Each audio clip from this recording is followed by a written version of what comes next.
Well, I can honestly admit it's probably been about a week since I've shown the greenhouse any sort of love and attention more than just a quick water. It's been pouring for a couple of days and we've gotten over 4 inches of rain in less than 24 hours. So the outside garden got plenty of water and is thriving and happy, and there's pests everywhere, and we'll deal with that on another day. But I thought today, because the sun finally decided to make an appearance, I would spend some time in the greenhouse. And so we're going to go in there. I honestly am not kidding. I have no idea how bad it is. And we're just going to check it out. And we're going to go do some work in there. So I can quit stalling and talking to you guys, or I can go in there. So let's go. So I just want to show you guys the outside of the greenhouse. So it's right here. Let me adjust that a little bit so you can see. There you go. So that's the outside of the greenhouse.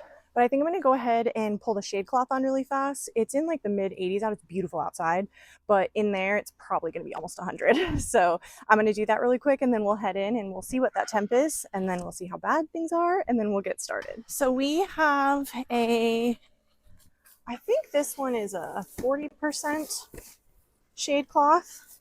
The greenhouse is a 16 foot by like 30 foot.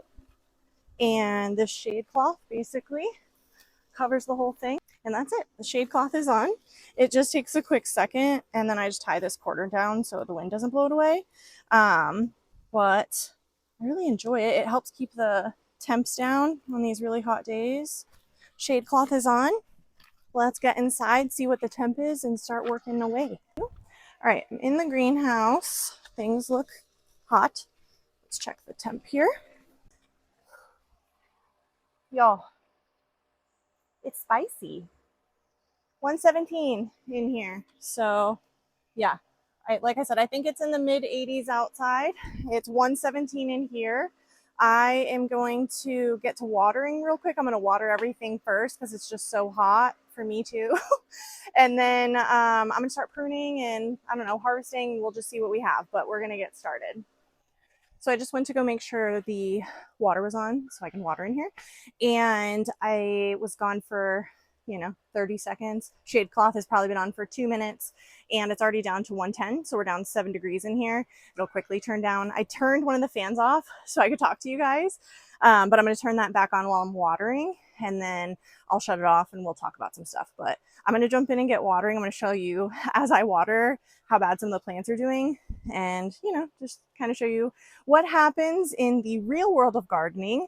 It is not glamorous. There are weeds and bugs and dead things, and currently my dog eating a plant. Hey, stop it. He thinks if it grows it's for him, so rightfully so, it should be. Okay, we're dilly-dallying. It's hot in here. Let's get watering. Whew. So before I get too far in with the watering, I want to show you guys kind of what everything looks like now, and then I'll come back out in like an hour and I will film again just so you can see how sad everything looks and how quickly your garden will rebound. I think people are just so worried about stressing out their gardens. They're all going to die, if you have a hot day or you miss watering. So I'm going to show you guys what it looks like when you realistically don't do anything for probably 3 or 4 days, truly like do much, and then come in and water everything. So let's look at current state. And it is scary. I apologize. Some things look rough, but they will be okay. We'll rehab them, I promise. Okay, so up first and probably the scariest is my little table I have here.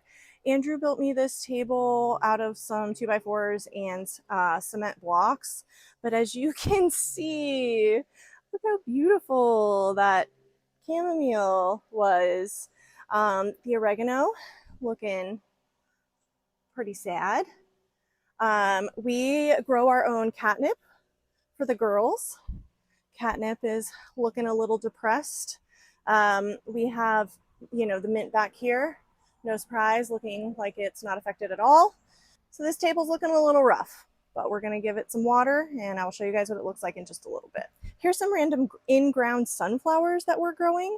As you can see, they are getting taken over by lack of care, concern, and roly-polies. Okay, this is where it starts to get real scary. Okay, first I would like to show you my squash plant that we have here. Let me see if I can get this. So you can see that squash plant. It goes all the way down into that little seeding tray. Hasn't been watered. Oh, these are our tomato and pepper transplants. Spicy. Okay.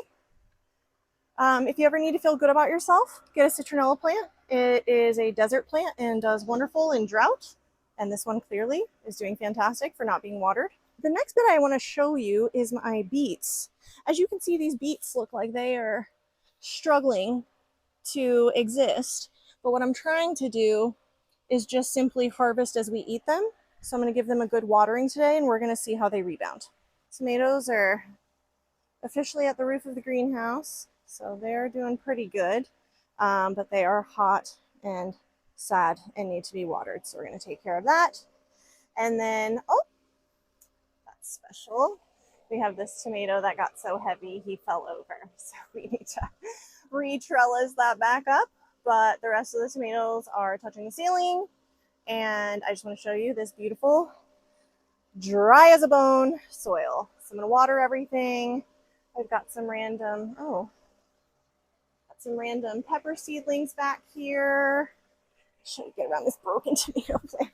And then we have some very stressed tomato and pepper plants in little pots. Guys, I gotta get watering. Okay, I'm gonna jump in. I'm gonna fix this guy. I'm gonna jump in, I'm gonna start watering, and we're gonna see how it improves and how everything looks in just a little bit.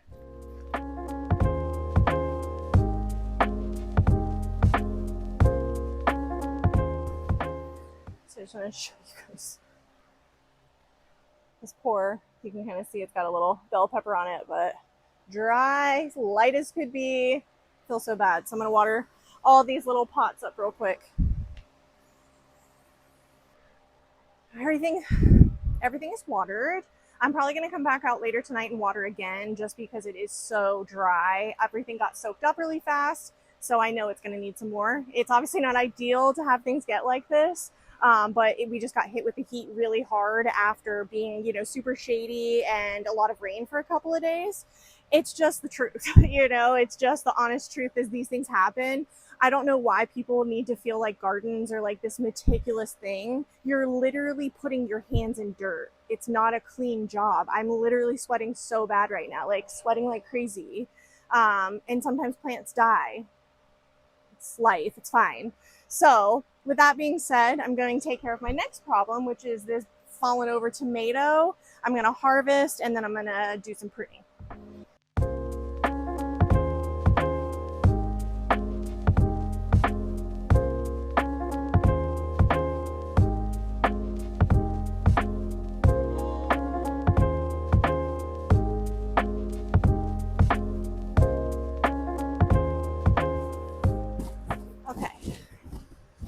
So he is trellised back up.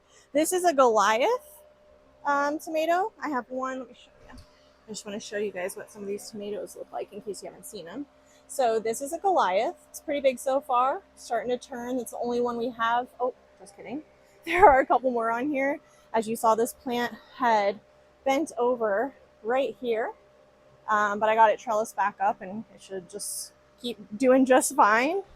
This next one over here, this is that Whopper one I was telling you guys about. We've only gotten one off of it so far, but we have those. You can kind of see that red peeking through of those Juliet hybrids. And then these right here are going to be Carolina Golds. So they'll be like that yellow color on the little label. Okay, I'm going to get through and I'm going to start pruning all these bottom branches out that are in here. We've got, some disease branches, and I just start cutting off everything at the bottom to keep it clean and keep airflow. As you can see, it's starting to get real full in here, and that's kind of where you start getting disease and stuff. So I'm going to start cleaning that out. So what I do, I don't know if you guys can see that, but I literally come in here, I take whatever branches I want, I go as close to the base as possible and just trim it right off. I'm going to pick all these little guys off too. So it's something we choose to do. It actually gives us great production.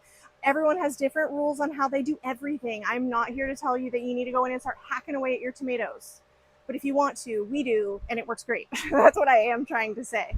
But yeah, I'm going to go through, I'm going to cut all these bottom leaves out and get it cleaned out. And I'm curious what you guys do. So make sure you drop in the comments and let me know. Are you team, clean it up, or you let your plants grow? I'm curious.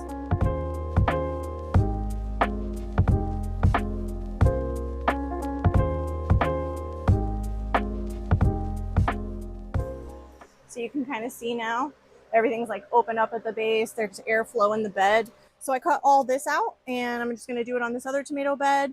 I have to go get some string to trellis up these tomatoes, so I'll probably do that later, honestly, because it's hot. And if I stop, I'm not going to want to come back in here. So I'm just going to keep pruning these plants up, and then I'm going to do a quick harvest. And then, like I said, I'll come back out in a little bit and show you guys how much better everything's looking after the cool down and the water. So this is the one I'm going to come back and trellis later, but I'm going to go ahead and cut some of the nonsense off that I'm going to cut off anyways, so it's easier to trellis it later. I'm also going to get rid of any suckers that are in here. Make sure he's good to go. So that way when he's ready to be trellised, aka when I'm ready to come back and trellis him, he is all set. So yeah, much better. I will get this guy lifted and held up with some string when I get back. I've got some beautiful tomatoes in here. You can kind of see on this one here, all these branches that we already took out. So I'm just going to kind of comb through and get rid of a few more that are causing problems, diseased, touching each other, or have become a sucker or an entirely new plant. Holy cow. This vine, let me see if I can show you. Here, let me cut this one off so you can see it. So if you don't prune your plants, your tomato plants, if you don't like check on them and prune them, they sometimes will do crazy things. Like this branch here that has tomatoes growing on has also turned in its own sucker and turning into its own plant. So I'm going to cut that off. And I'm going to cut this off right past it. So that is kind of what our tomatoes look like now. I took all the leaves off the bottom. And so now we just have beautiful tomatoes visible with no diseased leaves hanging all over them. So the main reason I wanted to show you guys that is not because I'm even suggesting that you should do it. It's just how we do it. It's a little bit of an OCD thing meets, you know, keeping disease away, quite frankly, when those leaves get all overlapped and they're real low down there, sticking on the tomatoes, pests hide in there, and it's just what we prefer. So I got those all cleaned up. I'm going to come back in a little bit to trellis up these tomatoes that I never trellised. Actually, I have 2 tomatoes in here that we need to trellis up. And then I am going to go ahead and harvest really quick. There's a few things out here. It's not too much. It's been slowed down a bit due to the lack of sun and then, you know, just overall weird production time. So I am going to harvest really quick. I'm going to go ahead and actually get a couple beets out because I want to show you how those look. So we started the beets from seed. They've been in there for about 90 days. So I'm going to go ahead and harvest a couple of those for dinner tonight because remember, we're having meatloaf with beets. So I'm going to harvest those as well. I'll show you guys everything I harvested. And then, like I said, we'll come back out a little bit later and I'll show you just how everything is doing once the water sets in, the heat has calmed down, and just really show you how everything really rebounds itself. I think a lot of times I'll hear from you guys like how nervous you are to have a garden or how worried you are, you know, that you're going to kill everything. And I just want to kind of show you that they're much more resilient than you think. And even if you do, you know, kill something, it's a plant. You can get another one and it's going to be okay. It's not worth getting discouraged, and it certainly is not worth not trying to grow your own food. So I'm going to get harvesting. I'll get off my soapbox and then I'll come back in a little bit and show you guys how everything's looking. So go ahead and harvest these tomatoes before they burst. So I've got some Juliet hybrids here. All right, let's see. Got a few more. Let's see, there's one. Actually, I think this is the Amish paste tomatoes that are over here. Hi. So I have 2 different types of beets in this bed. I have this, they're like a spiral beet. The inside is like a white and red. It's pretty cool. And then I just have this traditional red beet. And they're not very big at all. You know, I've never really grown them before. And so they're not huge or anything. But I'm so proud of these things, y'all. I love the beets so much. Like, literally, I'm obsessed with beets. So I just want to show you guys. So those will be with meatloaf for dinner. I'm really excited. Well, this is my little harvest. It's not very much. I got some, you know, peppers and a few of those tomatoes in here, and then obviously my beets for tonight. I am going to water again really quick. You know, everything's kind of soaked in that I sprayed a little bit ago. So I'm going to water again really quick, and then we'll come back out, like I said, in a little bit, and I'll show you how everything's doing. So I'm going to go ahead and water really quick, and I'll be right back.